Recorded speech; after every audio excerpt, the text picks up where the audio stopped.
ఓం శుక్లాంబరధరం విష్ణుం ఓం శుక్లాంబరధరం విష్ణుం శశివర్ణం చతుర్భుజం శశివర్ణం చతుర్భుజం ప్రసన్నవదనం ధ్యాయేత్ ప్రసన్నవదనం ధ్యాయేత్ సర్వవిఘ్నోపశాంతయే. సర్వవిఘ్నోపశాంతయే. అగజానన పద్మార్కం అగజానన పద్మార్కం గజానన మహర్నిశం గజాననమహర్నిశం అనేకదం తం భక్తానాం అనేకదం తం భక్తానాం ఏకదంతముపాస్మహే. ఏకదంతముపాస్మహే.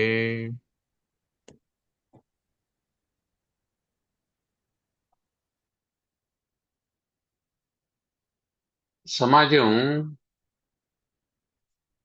సమాజం కాకుండా ఉండాలి.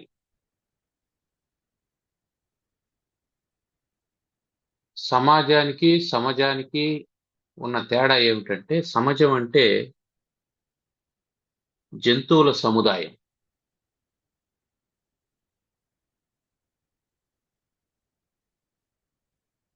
సమాజం జంతువుల సముదాయం కాకుండా ఉండాలి అని అంటే,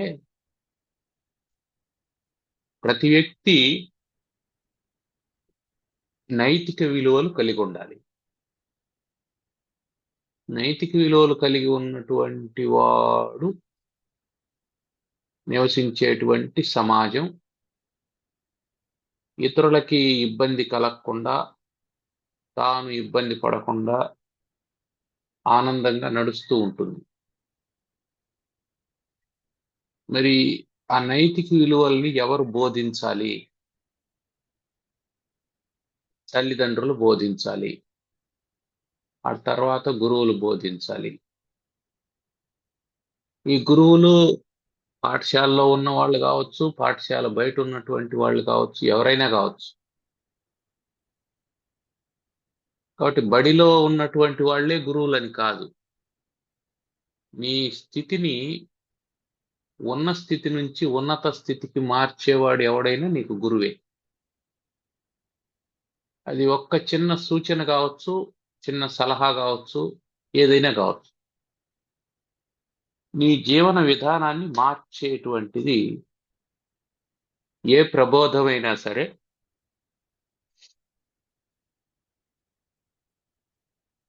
అది నీకు మాత్రమే కాకుండా సమాజానికి కూడా ఎంతో ప్రయోజనాన్ని చేకూరుస్తుంది. అందుకే చాణక్యుల వారు నీతిని చెబుతూ ఉన్నారు. ఈ నైతిక విలువల గురించి చెబుతూ వారు ఏమంటున్నారంటే, సంతోషస్త్రిషు కర్తవ్యః సంతోషస్తిషు కర్తవ్యః స్వదారే భోజనే ధనే స్వదారే భోజనే ధనే త్రిషు చైవ న కర్తవ్యో త్రిషు చైవ న కర్తవ్యో అధ్యయనే జపదానయోః. అధ్యయనే జపదానయోః. మానవుడు ఎప్పుడు సంతోషంగా ఉండాలని అనుకుంటాడు. సంతోషం ఎట్లా వస్తుంది అంటే, తృప్తి కలిగినప్పుడు వస్తుంది. ఆ తృప్తి అనేది ఎట్లా వస్తుంది?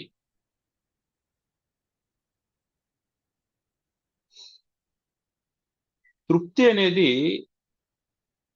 వస్తువు ద్వారా వచ్చేది కాదు. తృప్తి అనేది ఒక ఫీలింగ్, ఒక భావన మాత్రమే. అందువల్ల ఇదిగో ఈ తృప్తి కలగాలి అని అంటే, కొన్ని వస్తువుల్ని సముపార్జించుకుంటే తృప్తి కలగదు. కొన్ని కోరికలను తీర్చుకుంటే తృప్తి కలగదు. తృప్తి అనేది హృదయగతమైనటువంటిది. దాన్ని అలవాటు చేసుకోవాలి. ముఖ్యంగా కొన్ని విషయాల్లో తృప్తి ఉండాలి, కొన్ని విషయాల్లో తృప్తి ఉండకూడదు.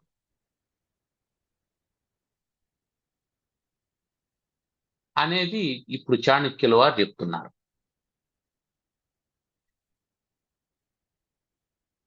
మొదట సంతోష స్త్రీషు కర్తవ్య.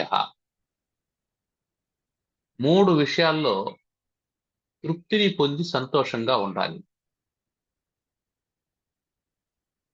అందులో మొదటిది ఏమిటి? స్వదారే, తన భార్య యందు, భోజనే, తనకు లభించినటువంటి భోజనమునందు, ధనే, తన దగ్గర ఉన్నటువంటి ధనమును తృప్తిని పొంది సంతోషించాలి. ఓ వ్యక్తి పెళ్లి చేసుకున్నాడు. సరే, ఆ అమ్మాయి కొంచెం పొట్టిగా ఉంది, ఏదో మొత్తానికి పెళ్లి చేసుకున్నాడు. పెళ్లి చేసుకున్న తర్వాత అతనికి ఇంకొక అమ్మాయి కనిపించింది. ఈ అమ్మాయి కంటే బాగుంది అని అనిపించింది. ఇప్పుడు ఆ అమ్మాయిని చేసుకొని ఉంటే బాగుండేది, ఈ అమ్మాయిని చేసుకొని తప్పు చేసినావు అని అనకూడదు. ఏ అమ్మాయితో నువ్వు పెళ్లి చేసుకున్నావో ఆ అమ్మాయితోనే తృప్తిగా ఉండు, సంతోషంగా ఉండు. ఇది మొదటిది. కాబట్టి స్వదారే సంతోష కర్తవ్య. రెండోది భోజనం. నీ కంచంలో ఏదైతే ఉందో నీకేది లభించిందో దానితో తృప్తి చెందాలి. అది కాకుండా నాకు ఫలానా ఉంటే బాగుండేది అని అనుకున్నావనంటే అప్పుడేమవుతుంది? నీకది దొరకకపోగా దొరికిన దాంతో కూడా తృప్తి ఉండదు. అందుకని ఏది దొరికిందో దాంతో ఆనందంగా ఉండాలి. అదేవిధంగా ధనం. ధనం మనం ఏది సంపాదిస్తున్నామో, ఏది మన దగ్గర ఉందో దాన్ని పకడ్బందీగా ప్రణాళికాబద్ధంగా ఖర్చు చేసుకుంటూ, సంపాదించలేని రోజు కోసం కొంత మిగలబెట్టుకుంటూ జాగ్రత్తగా, తృప్తిగా, సంతోషంగా ఉండాలి. ఈ 3 చాలా ప్రధానమైనటువంటి విషయాలు. భార్య, భోజనం, ధనం. ఇవి మానవుని యొక్క జీవితంలో ఎక్కువ ప్రభావితం చేసేటువంటి విషయాలు. అందువల్ల ఆ విషయాల్లో తృప్తి చెందకపోతే ఏమవుతాడంటే, తన భార్య విషయంలో తృప్తి చెందకపోతే ఇప్పుడు దారి తప్పే ప్రమాదం ఉంటుంది. అంటే శీలాన్ని పక్కన పెట్టి చేయకూడనటువంటి పనులు చేసే అవకాశం. భోజనం కుర్యాదాహారం ప్రాణ సంధారణార్థం అని చెప్పి అన్నారు. భోజనం ఎందుకు? ప్రాణాన్ని నిలబెట్టుకోవడం కోసం.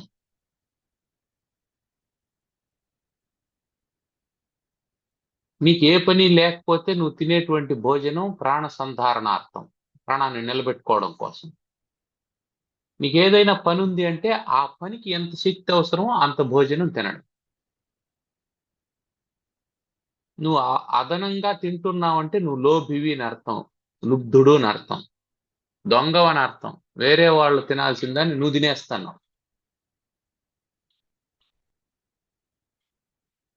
నీకు ఈరోజు పనేమీ లేదు,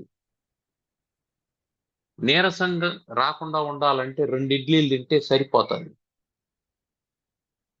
కానీ పనేమి లేదు కాబట్టి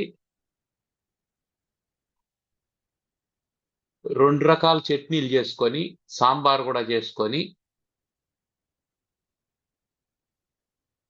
వేరుశనగ చట్నీతో 4 ఇడ్లీలు, కారం చట్నీతో 4 ఇడ్లీలు, సాంబార్తో 4 ఇడ్లీలు తిన్నావు. అంటే నువ్వు తినాల్సింది ఎన్ని ఇడ్లీలు? పని లేదు కాబట్టి 2 ఇడ్లీలు తినాలి. ఎన్ని తిన్నావు? 12 తిన్నావు. మిగతా 10 నాకున్నాయి తిన్నానని చెప్పి అంటున్నావు. కానీ తప్పు, నీకుంటే కూడా తినకూడదు. నువ్వు దొంగిలించావు ఇతరులవి. ఆ సమయానికి ఎవరో తినాల్సినటువంటి దాన్ని దొంగిలించావు. నీ అవసరానికి మించినటువంటి భోజనం నీ దగ్గర ఉండకూడదు. ఉంటే దాన్ని నువ్వు పంచాలి. అది వేరే వాళ్ళ భోజనం. అదేవిధంగా ధనం కూడా అంతే. నీ అవసరానికి మించినటువంటి ధనం నీ దగ్గర ఉంటే అది సామాజికమైన అభివృద్ధికి హేతువు కాదు. నీ దగ్గర ఉన్న డబ్బు నీకు కావాల్సిన దానికంటే అదనంగా ఉంది అని అంటే ఏం చేయాలంటే దాన్ని పంచాలి. ఎలా పంచుతావు అనేది నీ ఇష్టం. అది అంటే నేను ఎవరో ఒక స్టార్టప్ కంపెనీ అతను వచ్చాడండి, అతని దగ్గర మంచి ఐడియా ఉంది కానీ డబ్బు లేదు, ఇన్వెస్ట్ చేయొచ్చు, దీన్ని కూడా పంచడం అనే అంటారు.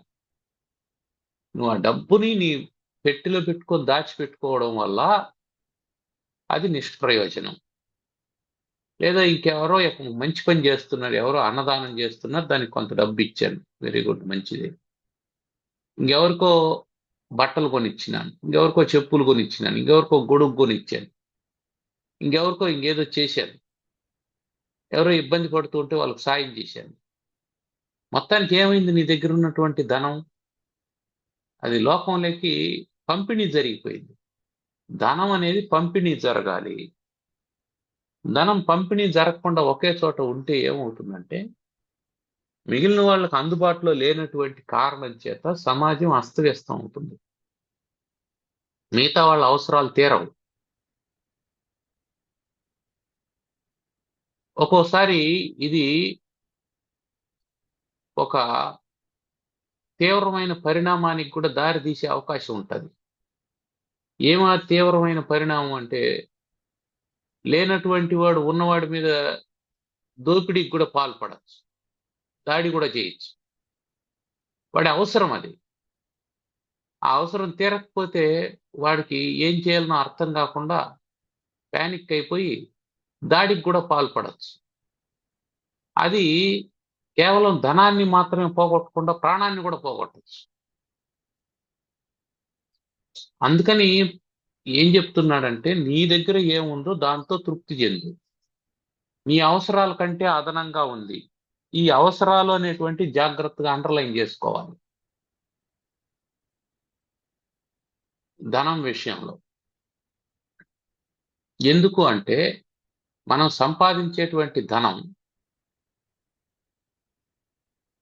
దీన్ని 3 రకాలుగా విభజన చేయాలి.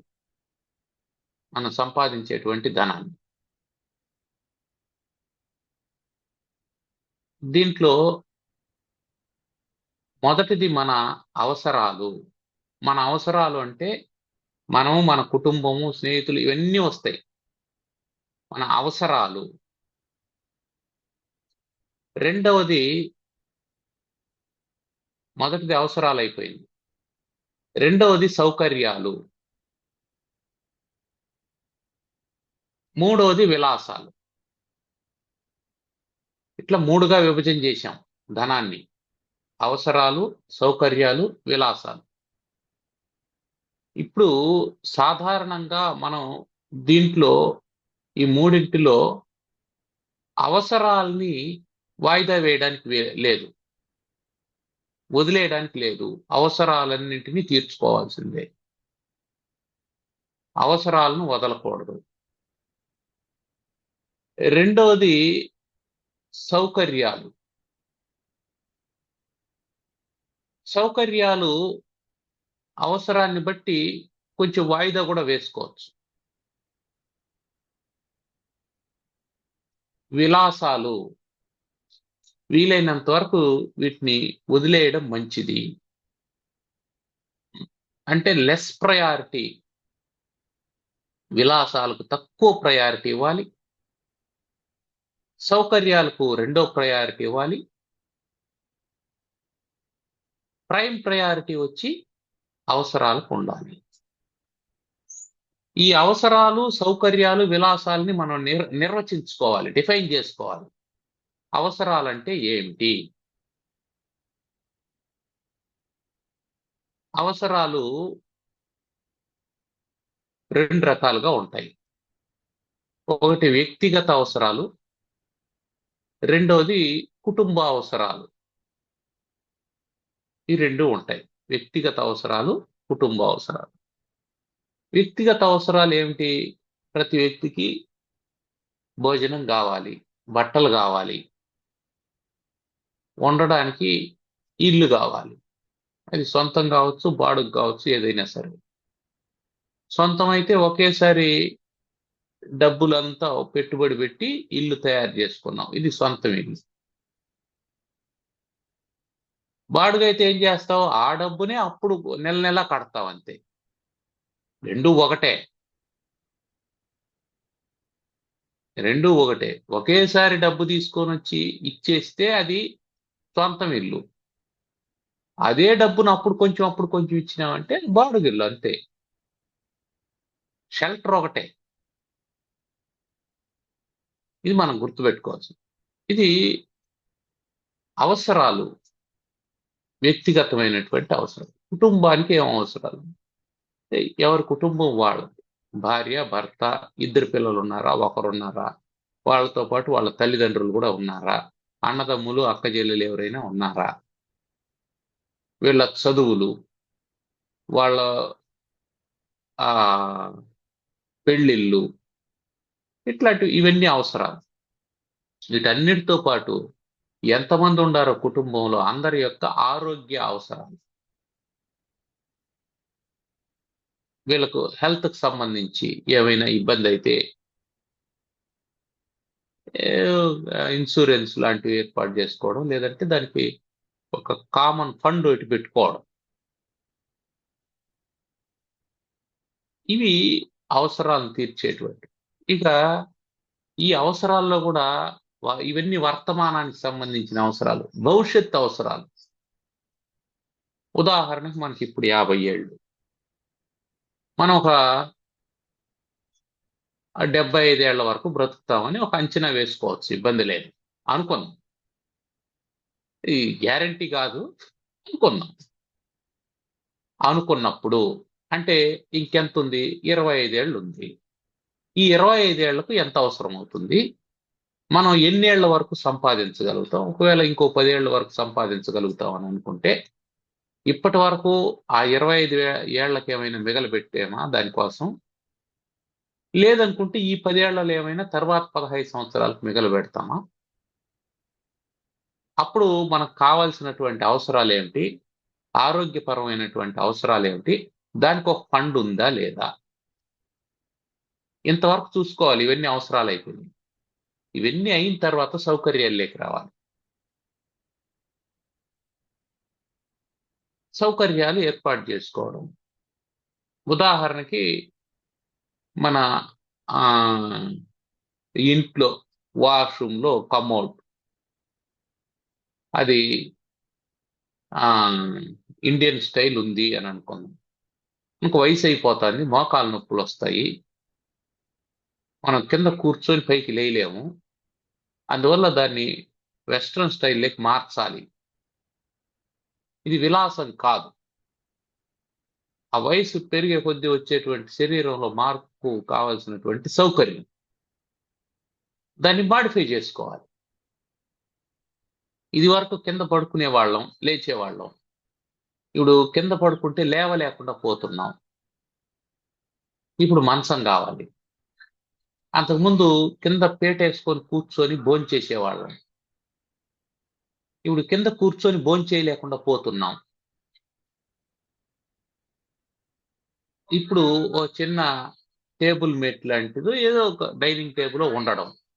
కూర్చోవడానికి కుర్చీలు ఉండడం. ఇప్పుడు ఇవన్నీ ఏమవుతున్నాయి? సౌకర్యాలు అవుతున్నాయి. అవసరాల తర్వాత వచ్చేటువంటి సౌకర్యాలు. దీనికోసం ధనం కావాలి.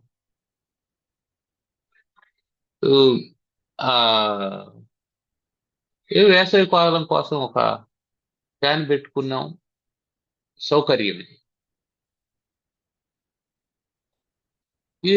ఏసీ కూడా పెట్టుకున్నాం, అది విలాసం. అది పెట్టుకోవడం లేదని తర్వాత అది మనకు ఉన్నటువంటి ధనాన్ని బట్టి మనం ఖర్చు పెట్టగలిగి మిగతా అవసరాలు తీరిపోయి సౌకర్యాలు అయిపోయి ఇంకా అదనంగా ధనం ఉంది అని అనుకున్నప్పుడు విలాసాల జోలికి వెళ్ళచ్చు. సరే, వీలైనంత వరకు అవసరాలు సౌకర్యాలు తీరినాయి అని అనగానే సంతృప్తి చెందాలి ఉన్నటువంటి ధనంతో. కాదు నాకు విలాసాలకు కూడా ధనం కావాలి అని ప్రయత్నం చేసామంటే ఏమవుతుందంటే, ఆ విలాసాన్ని విలాసంగా నువ్వు అనుభవించడానికి కావాల్సినటువంటి వయసు ఉండదు. నువ్వు అర్లీగా ఎర్నింగ్ ప్రారంభం చేసి నువ్వు డబ్బు సంపాదించినా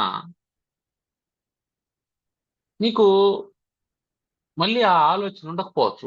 ఒకవేళ నీకు 18 ఏళ్లలోనో 20 ఏళ్లలోనో ఒక స్పోర్ట్స్ బైక్ కొనుక్కొని 120 కిలోమీటర్ స్పీడ్తో హైవేలో బండి నడపాలనేటువంటి ఆలోచన ఉండొచ్చు. అప్పటికది నీకు అవసరము కాదు, సౌకర్యము కాదు, అది విలాసం.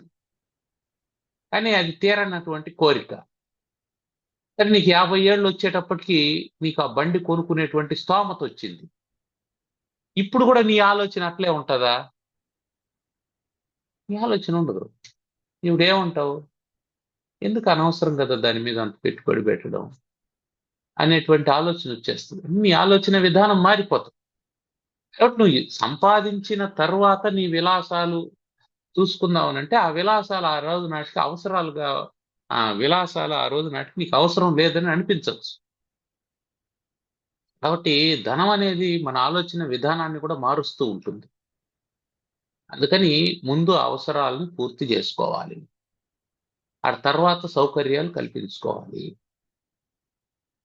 దీనికి కావాల్సినటువంటి ఏర్పాట్లు చేసుకోవాలి. ఎమర్జెన్సీ ఫండ్ కూడా ఒకటి ఏర్పాటు చేసుకోవాలి. నాకు, నా బిడ్డలకు, నా తల్లిదండ్రులకు, నా బంధువులకు, నా స్నేహితులకు ఏమైనా జరిగింది, వెంటనే ఇదిగో ఈ ఫండ్లో నుంచి కొంత కామన్ ఫండ్ తీసి పెట్టుకోవచ్చు. అట్లా చేసుకోవడం వల్ల ఏమవుతుందంటే, ఏ, జీవితంలో కష్టాలు రాకుండా మనకు ఉండదు, కష్టాలు లేకుండా ఉండవు. వచ్చినప్పుడు ఎలా ఎదుర్కోవాలి అనేది అవసరం.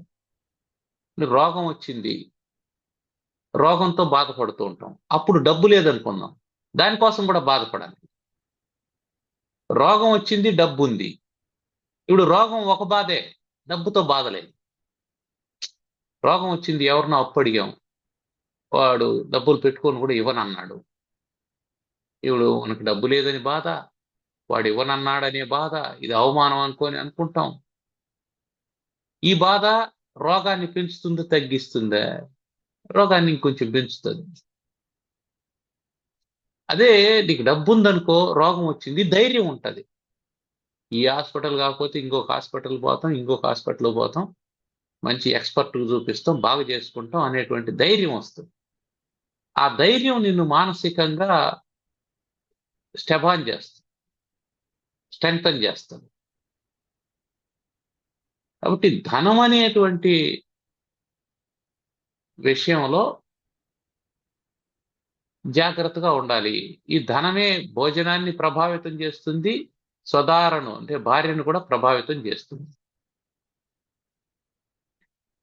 భార్య యొక్క గొప్పతనం ఎప్పుడు తెలుస్తుంది అంటే దరిద్రంలో తెలుస్తుంది అని చెప్పన్నారు. నీకు ఉద్యోగం పోయినప్పుడు నీతో నీ భార్య ఎలా ప్రవర్తిస్తూ ఉంది అనేదే ఆమె అసలైనటువంటి స్వభావం. నీకు ధైర్యం చెప్తుందా?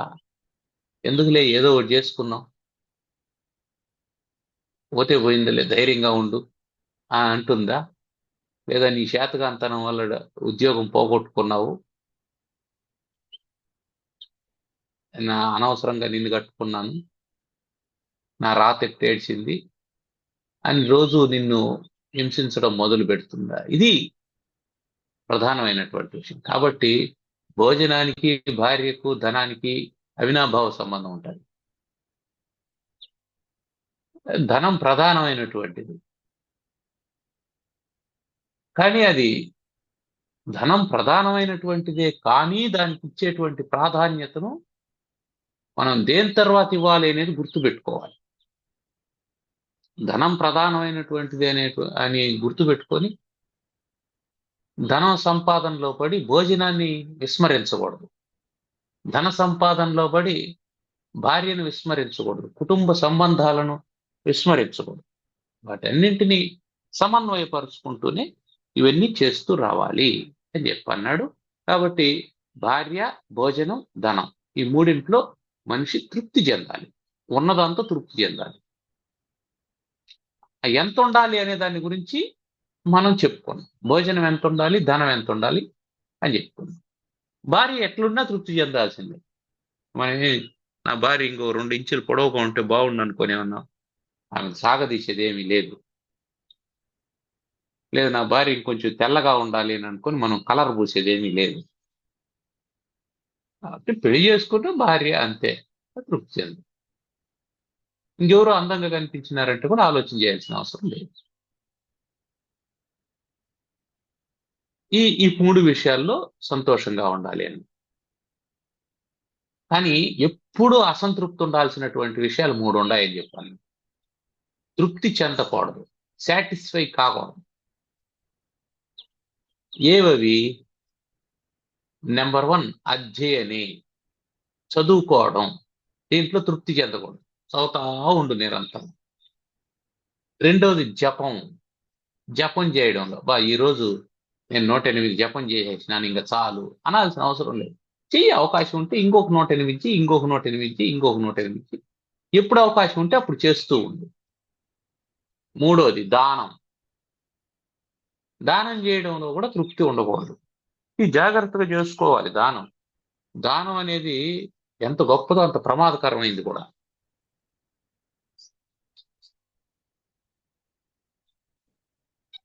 అంటే ఎందుకు ప్రమాదకరమైందని చెప్తున్నామంటే, దానం చేసే దాంట్లో తృప్తి చెందొద్దు అని అన్నాడు కదా.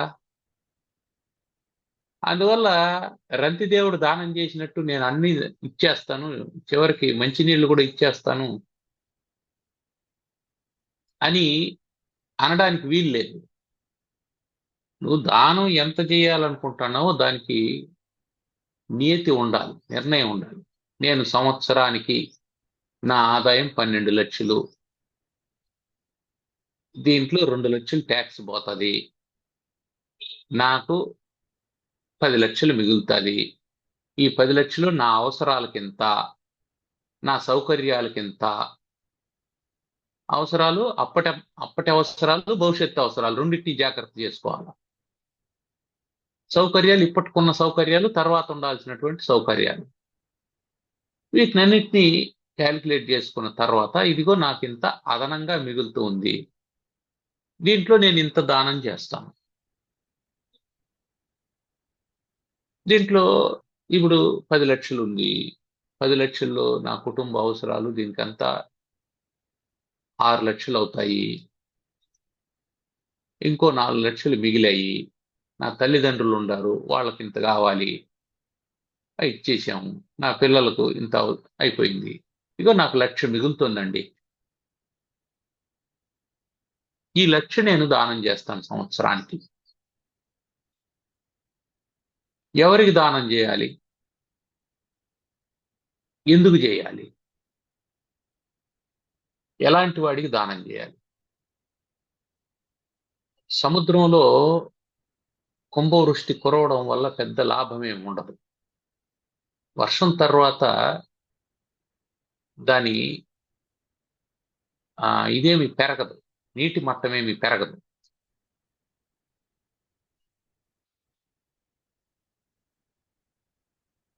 అదే ఎండిపోయినటువంటి పైరు మీద చిన్నపాటి వర్షం కురిసిందంటే కూడా అది కలకల్లాడుతుంది. కాబట్టి నువ్వు చేసేటువంటి దానం ఎట్లుండాలి అంటే, ఎండిపోయిన పైరు మీద కురిసినటువంటి వానలాగా ఉండాలి తప్ప సముద్రంలో కురిసే వానలాగా ఉండకూడదు. అందుకని నిజమైనటువంటి అవసరం ఎవరికి ఉంది అని గుర్తించి దానం చేయాలి. అవసరం లేనటువంటి వాడికి దానం చేస్తే వాడు నీ పట్ల కృతజ్ఞతగా ఉండడు సరికదా. సరే, నాకు వాడు కృతజ్ఞతగా ఉండాల్సిన అవసరం లేదండి, నేను ఇచ్చేసినాను అయిపోయింది, వాడు కృతజ్ఞతగా ఉంటే నాకేం, లేకపోతే నాకేం, వెరీ గుడ్, మంచిదే. కానీ వాడు దుర్వినియోగం చేసే అవకాశం ఉంటుంది. అందుకని నిజంగా అవసరం ఎవరికి ఉందో వాళ్ళకి. ఇప్పుడు అదేమిటి, ఆ మధ్యన మనం అన్నదానం చేశాం కదా, ఆ ప్యాకెట్లు వాటర్ బాటిల్ తీసుకొని రెండు రెండు మూడు మూడు తీసుకొని వాళ్ళు దాన్ని 10 రూపాయలకు 15 రూపాయలకు అమ్ముకొని దాంతో సారా తాగాను. ఏం చేస్తాం ఇట్లాంటి సందర్భాలు వచ్చినప్పుడు? అంటే దేవుడు బలమైన వాడు ఒకడు అక్కడ వాడున్నాడు వీడున్నాడు అని తీసుకోవడం. మనం ఏం చేస్తాం? సర్లే ఎవరో ఉన్నారు కదా, తింటారు కదా, ఎవరైనా భోజనం తినేదే కదా అని ఇస్తాం. మన దగ్గర ఉచితంగా తీసుకొని ఆ 2 ప్యాకెట్లు 3 ప్యాకెట్లు అమ్ముకొని దాంతో సారా తాగుతాడు. ఇప్పుడు ఏం చేస్తాం చెప్పండి దీనికి?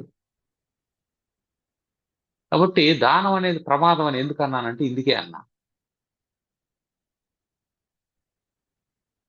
అందుకని నిజానికి మనం అవసరాలు ఎవరికి ఉన్నాయో వాళ్ళు చూసి అవసరం ఉండేటువంటి వాళ్లకు దానం చేయడం మంచిది. కాస్త ఏదో ఫండింగ్ ఇచ్చేటువంటి వాళ్ళు నిజాయితీ ఉన్నటువంటి సంస్థలకు ఫండింగ్ ఇవ్వడం వల్ల కొంత వెసులుబాటు. అందువల్ల దానం చేసేటప్పుడు సంతృప్తి చెందొద్దు అని ఎందుకు అన్నాడంటే, ఇగో నేను ఇంత దానం చేశాను కాబట్టి నేను మహాత్ముడు అయిపోయినానని కాకుండా నిరంతరం చేస్తూ ఉండు. వస్తూ ఉంది కాబట్టి చేస్తూ ఉండు దాని అర్థం. రాకపోతే చేయమని కాదు, రాకపోతే సంపాదించు. నువ్వు సంపాదించినటువంటి దాంట్లో నీ అవసరాలు సౌకర్యాలు చూసుకున్న తర్వాత నీ విలాసాల దగ్గర కొంత కట్ చేసి దానం చెయ్యి అని దాని అర్థం. దానివల్ల ఏమవుతుంది? నీ విలాసాలు పక్కన పెట్టి నువ్వు దానం చేయడం వల్ల కొంతమంది అవసరాలు తీరుతాయి. లోకంలో అందరి అవసరాలు తీరాలి. మనం బ్రతుకున్నటువంటి కాలంలో ఎవడైనా ఒకడు భోజనానికి లేకుండా ఆకలితో చనిపోయాడు అనంటే ఆ పాపం మనందరిది ఉంటది. వానికి సమకాలికులు ఎవరెవరైతే ఉంటారో, కాంటెంపరీస్ ఎవరైతే ఉండారో వాళ్ళందరికీ ఆ పాపం కామన్ గా ఉంటది. అందరూ భాగం పంచుకోవాల్సిందే. నువ్వు బ్రతికుండగా నువ్వు తిని త్రేపుతూ ఉండగా ఇంకొకడో పస్తుండి చనిపోతే ఎట్లా? అంటే దీని అర్థం ఏం చెప్తున్నాడు అని అంటే, బేసిక్ గా అందరి అవసరాలు తీరాలి ఫస్ట్ పాయింట్. ఆ తర్వాత సౌకర్యాలకు రావాలి. ఇలా కాకుండా ఏమవుతుందంటే, అవతల వాడి అవసరాలు తీరక ముందే నువ్వు విలాసాలకు వెళ్ళిపోయినావు అనుకో, అది ప్రమాదము. అది అసమతౌల్యం అవుతుంది, ఇంబ్యాలెన్స్ అవుతుంది. అందుకని కామన్ గా కావలసినటువంటివన్నీ ఏర్పాటు చేసుకోవాలి. కామన్ గా ఉండేటువంటి నీడ్స్. అందుకే ప్రభుత్వాలు ఏం చేస్తూ ఉంటాయి అంటే, కొంత ట్యాక్స్ కలెక్ట్ చేసుకొని ఆదాయం వచ్చేవాడి దగ్గర, ఆదాయం లేనటువంటి వర్గాలకి బియ్యమో పప్పో ఏదో పంపిణీ చేస్తూ ఉంటుంది. అంటే వాడికి ఉచితంగా కేజీ బియ్యం ఇస్తూ ఉంది అని అంటే అర్థం ఏమిటి? అది వాడికి విలాసమా, సౌకర్యమా? రెండూ కాదు, వాడి అవసరం. ఉచితంగా ఇచ్చేటువంటి కేజీ బియ్యం వాడికి విలాసం కాదు, సౌకర్యము కాదు. ఇప్పుడు నీకు 12 లక్షలు నీ ఆదాయంలో 2 లక్షలు ట్యాక్స్ కట్టావే, ఈ 2 లక్షలు నీ అవసరాలని దెబ్బతీస్తదా? నీ సౌకర్యాలను దెబ్బతీస్తదా? కాదు. నీ విలాసాల్లో నువ్వు కొంచెం త్యాగం చేసి నువ్వు ఇచ్చేటువంటి ట్యాక్స్ రూపంలో ఇచ్చేటువంటిది ఎవరికో ఒకరికి అవసరాలను తీరుస్తూ ఉంది. ఇది మనం గుర్తుపెట్టుకోవాల్సింది. వాళ్ళంతా సోమరులు చేస్తున్నారండి, ఇదంతా తర్వాత విషయం. బేసిక్ పాయింట్ ఏమిటి అంటే, అందరి యొక్క అవసరాలు తీరాలి. అందరి యొక్క అవసరాలు తీరాలి. కామన్ గా సౌకర్యాలు ఎలాగో కల్పిస్తూ ఉంటారు. రోడ్లు వేస్తారు, వీధి దీపాలు ఉంటాయి, డ్రైనేజ్ సిస్టమ్ ఉంటుంది, చెత్త తీసుకొని పోయేవాడు ఉంటాడు, దాన్ని ఎంత శుభ్రం చేసేవాళ్ళు ఉంటారు. ఇవన్నీ సౌకర్యాలు, కామన్ గా కల్పించేటువంటి సౌకర్యాలు. అవి కాకుండా నువ్వు ఇంట్లో కల్పించుకునేటువంటి సౌకర్యాలు, దానికి నువ్వు డబ్బులు వాడుకుంటావు. మరి ఆ కామన్ గా కలిపేటువంటి సౌకర్యాలు కూడా ఎవరు చేస్తున్నారు? ప్రభుత్వమే చేస్తుంది. దానికి ఎవరు కాంట్రిబ్యూట్ చేస్తున్నారు? నువ్వు ఇచ్చేటువంటి 2 లక్షల్లోనే అది కూడా జరుగుతూ ఉంది. ఇది గుర్తుపెట్టుకోవాలి. నువ్వు 2 లక్షలు ట్యాక్స్ కడుతున్నావు అంటే అర్థం ఏంటంటే, నువ్వు ఎవరికో కొందరి అవసరాలు తీరుస్తూ ఉన్నావు. కామన్ గా అందరి సౌకర్యాల కోసం చేసేటువంటి పనుల్లో నువ్వు భాగస్వామి అవుతున్నావు. పెద్ద రోడ్డు వేశారు, ఎక్స్ప్రెస్ హైవే వేశారంటే దాంట్లో నీ కాంట్రిబ్యూషన్ కూడా ఉంది. ఈ సంవత్సరం ఒక ఎక్స్ప్రెస్ హైవే వేశారంటే దాంట్లో ఒక పైసానో 2 పైసాలో నీ కాంట్రిబ్యూషన్ కూడా ఉంది. అది దాని అర్థం. ఎవరో ఒక చోట ఉచితంగా భోజనం తిన్నారు అని అంటే దాంట్లో నీ కాంట్రిబ్యూషన్ కూడా ఉంది. Why? Because you are paying tax. దాని అర్థం అది. అట్లా మనం అర్థం చేసుకున్నామంటే అక్కడ తృప్తిగా ఉంటాం. అయ్యో, నేను సంపాదించిందంతా ట్యాక్సే పోతా ఉంది, 2 లక్షలు పోతాంది అని అనుకున్నావనంటే అప్పుడు నీకు అసంతృప్తి ఉంటుంది. నువ్వు 12 లక్షలు వచ్చి కూడా సంతోషపల్లా, 2 లక్షలు పోయిందని బాధపడతాను. నువ్వు 12 లక్షల్లో 2 లక్షలు కట్టేసిన తర్వాత 10 లక్షలు వైట్ మనీ ఉంది కదా, ఇట్ ఈస్ నాట్ బ్లాక్. నువ్వేమైనా చేసుకోవచ్చు, ఎవడు అడిగేవాడు లేదు కదా. అది మనం ఇక్కడ ఆలోచన చేయాల్సింది. కాబట్టి అధ్యయనము, జపము, దానం, వీటిలో మనిషికి సంతృప్తి కలగకూడదు. నేను ఎంఏ తెలుగు చేసినాను, మళ్ళీ ఎంఏ సంస్కృతం కట్టు, మళ్ళీ ఎంఏ ఇంగ్లీష్ కట్టు, ఎంఏ పొలిటికల్ సైన్స్ చెయ్యి, ఏదో చేసుకుంటా ఉండు, ఇది ఒక పద్ధతి. లేదా భారతం చదివాను, అటు తర్వాత రామాయణం చదువుతాను, పురాణాలు చదువుతాను, అష్టాదశ పురాణాలు ఉంటాయి చదువుతాను, ఇంకేదో పుస్తకం చదువుతాను, ఇంకేదో చదువుతాను. నేర్చుకో. దాని అర్థం ఏంటి? అధ్యయనం అంటే నిరంతరం నేర్చుకోవడం. పుస్తకాలు చదవడం అని మాత్రమే కాదు, లోకాన్ని చదవడం కూడా అధ్యయనమే. అన్నిటికంటే మించినటువంటి అధ్యయనం ఏమిటి?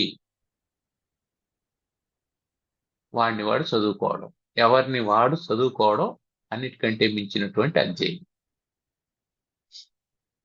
మనం ఏం చేస్తామంటే అవతల వాళ్ళ గురించి ఒపీనియన్ పోల్ సేకరిస్తాం,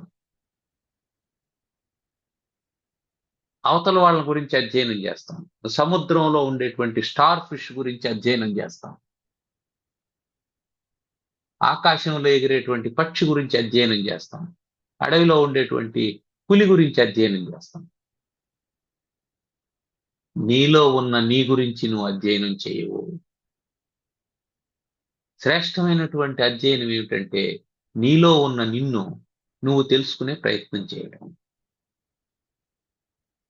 దీని గురించి ఎప్పుడైతే అధ్యయనం చేస్తామో మొదట మనకేం కనిపిస్తుందంటే, నేను అనగానే శరీరం కనిపిస్తుంది, శరీరం గురించినటువంటి అధ్యయనం చేస్తాం. నేను అనగానే ఇంద్రియాలు కనిపిస్తాయి, దాని గురించి అధ్యయనం చేస్తాం. నేను అనగానే మనస్సు కనిపిస్తుంది, దాని గురించి అధ్యయనం చేస్తాం. నేను అనగానే నేనే కనిపిస్తుంది, దాని గురించి అధ్యయనం చేయాల్సిన అవసరం లేదు. అంటే అధ్యయనం నుంచి అధ్యయనం చేయాల్సినటువంటి అవసరం లేని స్థాయికి వెళ్ళేంత వరకు అధ్యయనం చేస్తూ ఉండాలి. ఆ అధ్యయనానికి ఈ జప దానాలు 2 కూడా ఉపయోగపడతాయి. దానం అంటే ఏమిటి అర్థం అంటే త్యాగం అని అర్థం. మీ దగ్గర ఉన్నటువంటిది నీది, కొంత ఇచ్చేస్తున్నావు. దానికి సంబంధించి ఉపనిషత్తు ఏం చెప్తుంది? నా కర్మణ నా ప్రజయా ధనేనవా త్యాగేన ఏకేన అమృతత్వ మానసుకు. కాబట్టి నీకు అమృతత్వం వస్తుంది, ఆనందం వస్తుంది, తృప్తి కలుగుతుంది, మోక్షం కలుగుతుంది. దేనివల్ల అంటే త్యాగం వల్ల. త్యాగబుద్ధి ఉన్నటువంటి వాడే దానం చేస్తాడు. దానం అనేది ఏమిటి? ఒక వస్తువుని ఇవ్వడం. ఆ వస్తువుని ఇవ్వడానికి జరిగినటువంటి సంకల్పమే, దాని పేరే త్యాగం. మనసులో ఉండేది త్యాగం, బయటకి ఇచ్చేది దానం. ఆ త్యాగం మనసులో లేకపోతే బయట ఇచ్చేది ఏమి ఉండదు. ఏం లేదే నా దగ్గర అని అంటాం. అదే లోపల త్యాగం ఉందనుకో, ఏ ఏ ఏమి ఇస్తావు? ఏముంది? చొక్కా ఉంది, తీసుకొని పో, ఇప్పిచ్చేసి అయిపోయింది త్యాగం. నా కర్మణ, నువ్వు చేసేటువంటి పనుల వల్ల కాదు, నా ప్రజయ, నీ సంతానం వల్ల కాదు, ధనేనవా, నువ్వు సంపాదించుకున్నటువంటి ధనం కాదు. నీకెంత త్యాగం ఉంది. త్యాగం అంటే వదిలిపెట్టడం. నువ్వు దేన్ని వదిలిపెడితే ఎంత వదిలిపెడితే అంత ఆనందంగా ఉంటావు. ఇది వ్యవహారం, అంతే, ఇంకేమి. మనం ఏం చేస్తాం? ఏమీ లేకుండా స్టార్ట్ చేసింది. ఖాళీ గంప నెత్తిని పెట్టుకొని ప్రయాణం మొదలు పెట్టాను. 4 అడుగులు వేయగానే ఒక రాయి కనిపించింది. చిన్న రాయి, గుండ్రంగా తలతల అని మెరుస్తా ఉంది. భలే ఉంది అనేసి ఆ రాయి ఎత్తి గంపలో వేసుకుంది. ఇంకొంచెం దూరం పోగానే ఓ చెట్టుకు గుమ్మడికాయ కాసింది. గుమ్మడికాయ బాగుంది అనేసి గుమ్మడికాయ దింపి గంపలో వేసుకున్నాం. ఇంకొంచెం దూరం పోగానే ఒక తీగకు 4 సొరకాయలు ఉన్నాయి. 2 సొరకాయలు కోసి గంపలో వేసుకున్నాం. ఇంకొంచెం దూరం పోగానే ఓ ధాన్యపు రాశి ఉంది. కొంచెం ధాన్యం తీసి దాంట్లో వేసుకున్నాం. ఇంకొంచెం దూరం పోగానే 4 రాళ్లు కనిపించాయి. బంగారు రంగులో ఉండే రాళ్లు. అవి బంగారం లాగానే మెరిచిపోతూ ఉన్నాయి. వాటినెత్తి గంపలో వేసుకున్నాం. మెడ నొప్పిగా ఉంది, మొయ్యలేకుండా పోతున్నాం, చెమట్లు పట్టిపోతుంది,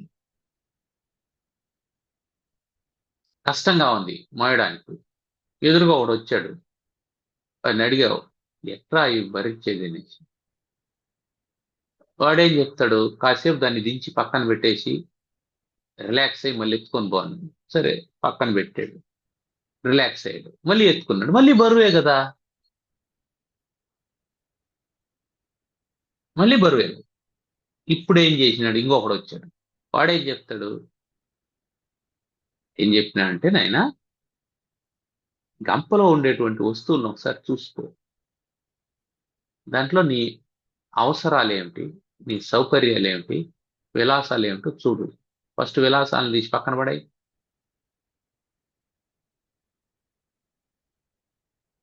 తీగలో సొరకాయలు 4 ఉన్నాయి. 2 కోసి దాంట్లో వేసుకున్నావు.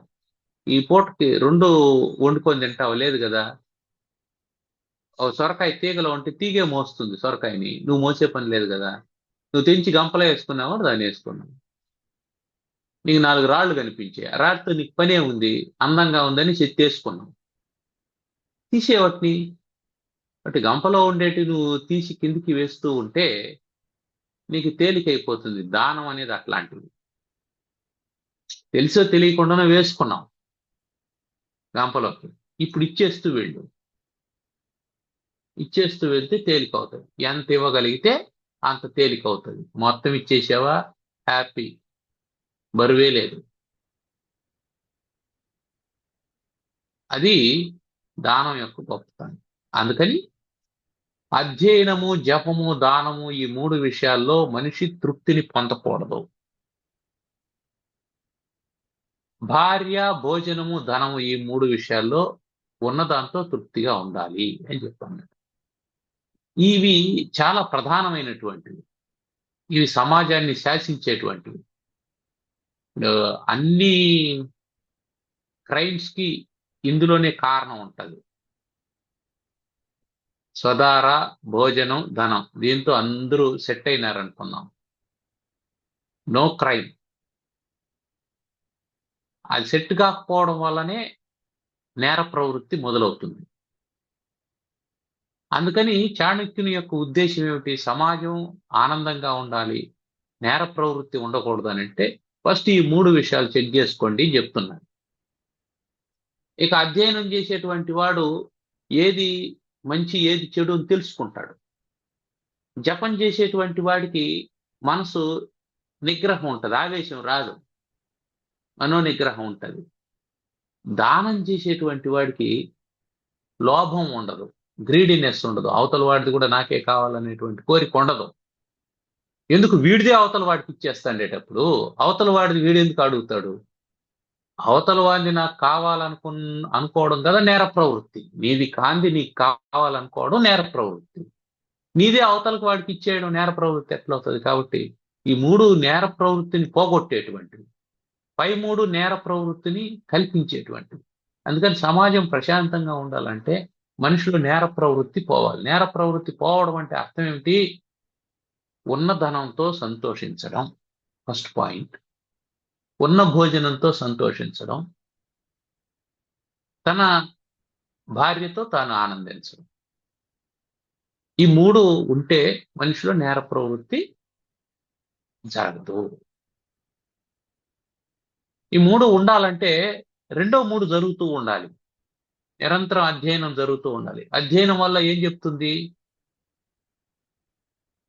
పరస్త్రీ మీద వ్యామోహం తప్పు అనేటువంటిది అధ్యయనం ద్వారా చెప్తుంది. అధ్యయనం చెప్తుంది. ఆ అకాల భోజనం తినకూడదు, రాజస భోజనం తినకూడదు, తామస భోజనం తినకూడదు అనేది అధ్యయనం చెప్తుంది. ధనాన్ని ఎలా సంపాదించాలి, అక్రమంగా సంపాదించకూడదు అనేది అధ్యయనం చెప్తుంది. అంటే ఆ మూడు జరగడానికి అధ్యయనం మూల కారణం. ఈ అధ్యయనం ద్వారా ఆ మూడింటిని కంట్రోల్ చేసుకుంటూ ఈ అధ్యయనాన్ని ఇంకొంచెం మెరుగుపరుచుకోవడం కోసం, దీన్ని అనుభవంలోకి తెచ్చుకోవడం కోసం జపదానాలు చేయాలి. జపం చేయడం వల్ల అధ్యయనం చేసినటువంటి వాడికి నాలెడ్జ్ ఉంటుంది. జపం చేయడం వల్ల ఏమవుతుందంటే నాలెడ్జ్ మీద కంట్రోల్ వస్తుంది.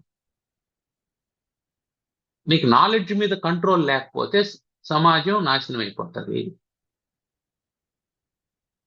ఒక టెర్రరిస్ట్ చేతిలో బాంబు ఉండడానికి, ఒక ప్రజాస్వామ్యం డెమోక్రట్ దగ్గర, ప్రజాస్వామ్యవాది దగ్గర బాంబు ఉండడానికి తేడా ఏమిటి అంటే,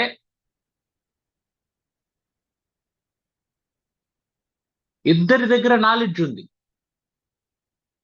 అధ్యయనం ఉంది. ఇది ఎలా తయారు చేయాలి, ఎలా వాడాలి అనేది ఇతనికి తెలుసు, ఇతనికి తెలుసు. సో అధ్యయనం ఓకే, నాలెడ్జ్ ఈజ్ దేర్. కానీ జపం ఉండేవాడు, వాడికి వివేకం పనిచేస్తుంది. ఇది నాశనం చేస్తుంది అని పనిచేస్తుంది. జపం అనేది ఏమిటి అంటే, మనం ఎదుగో ఇట్లా రుద్రాక్షలు ఇట్లా చేతిలో పట్టుకొని ఓం నమో భగవతే వాసుదేవాయ, ఓం నమో భగవతే వాసుదేవాయ అని తిప్పడం మాత్రమే జపం కాదు.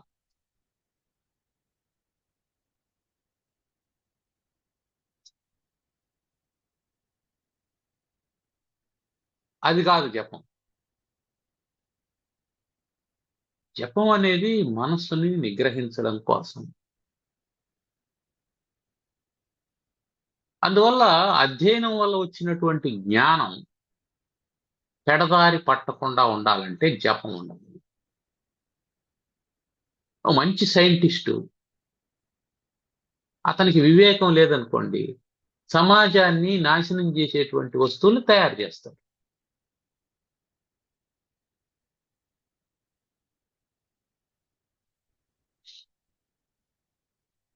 అట్లాగే దానం, దానం ఏం చేస్తుంది? దానం ఎందుకు ఇస్తాను? అవతల వాడి అవసరాలు తీరాలని ఇస్తుంది, కన్సర్న్ ఏర్పడుతుంది దానం వల్ల.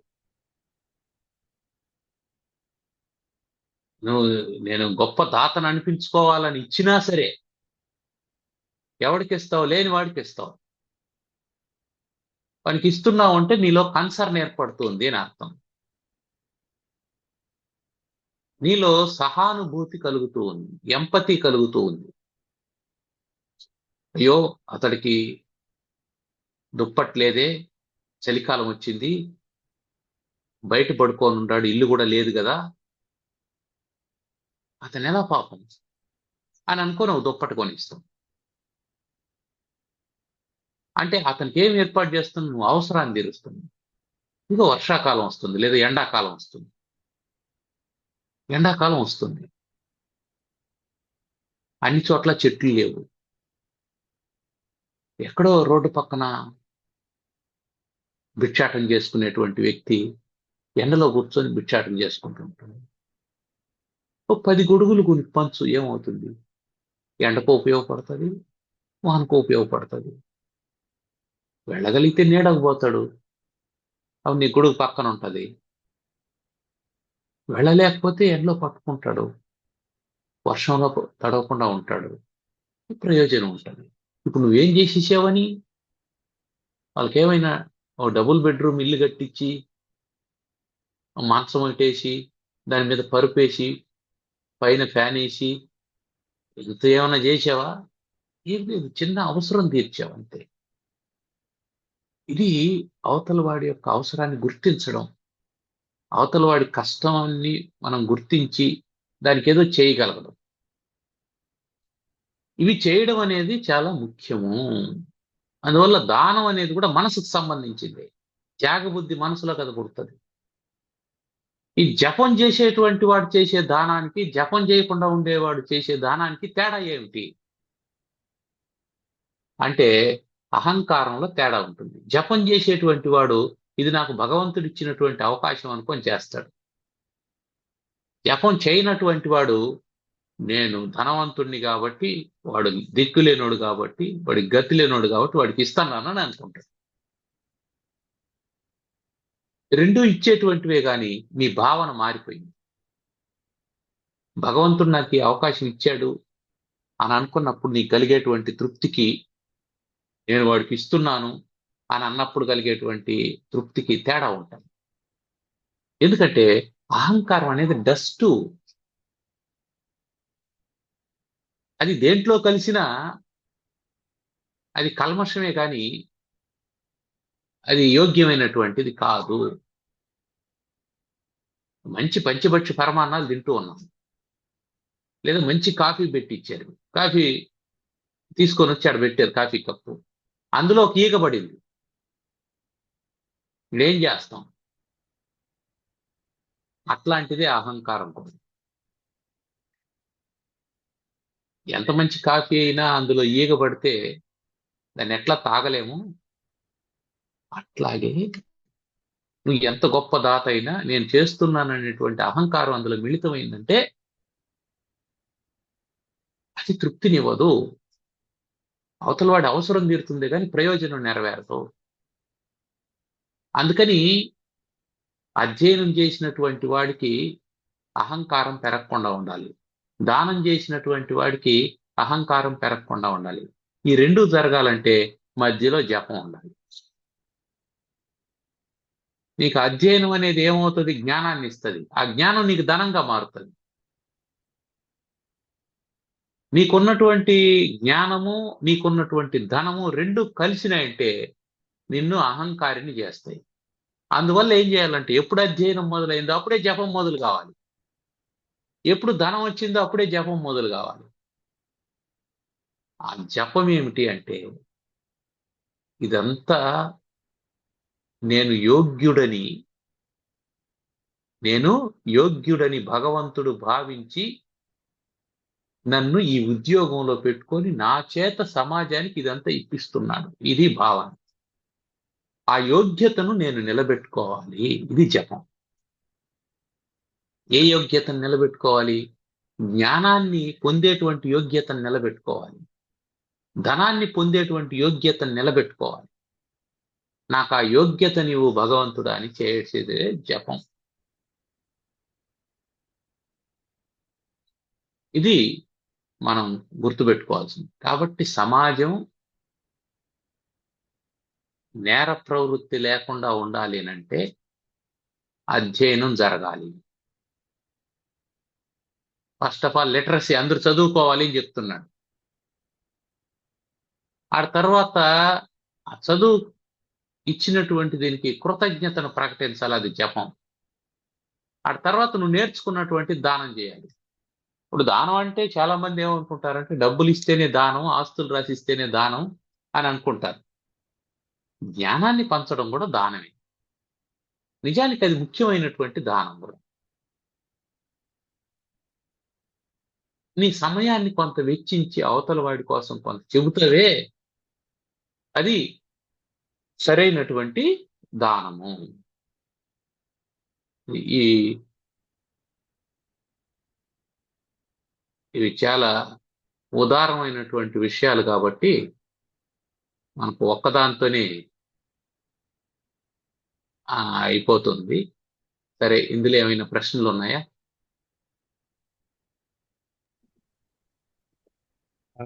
ఈ శ్లోకం ఇప్పుడున్న ప్రస్తుత సమాజానికి చాలా ఉపయోగకరమైనది. అవును. చాలా విస్తృతంగా తెలియజేయాలి.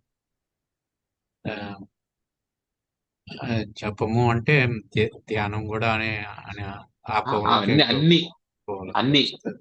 మనసుకు సంబంధించింది అని అనుకున్నాం, అంతే.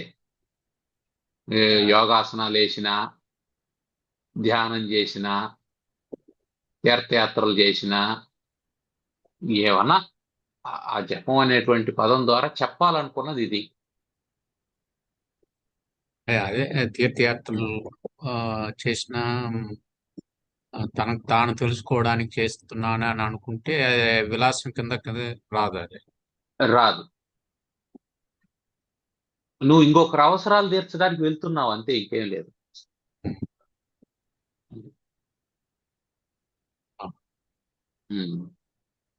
సరే. ఓం సర్వమంగళ మాంగళ్యే శివే సర్వార్థ సాధికే శరణ్యే త్ర్యంబకే గౌరీ నారాయణి నమోస్తుతే. ఓం స్వస్తి ప్రజాభ్యః పరిపాలయంతాం న్యాయేణ మార్గేణ మహిం మహిషాః. గోబ్రాహ్మణేభ్యః శుభమస్తు. నిత్యం లోకాః సమస్తాః సుఖినో భవంతు. ఓం శాంతి శాంతి శాంతి. ధన్యవాదాలు.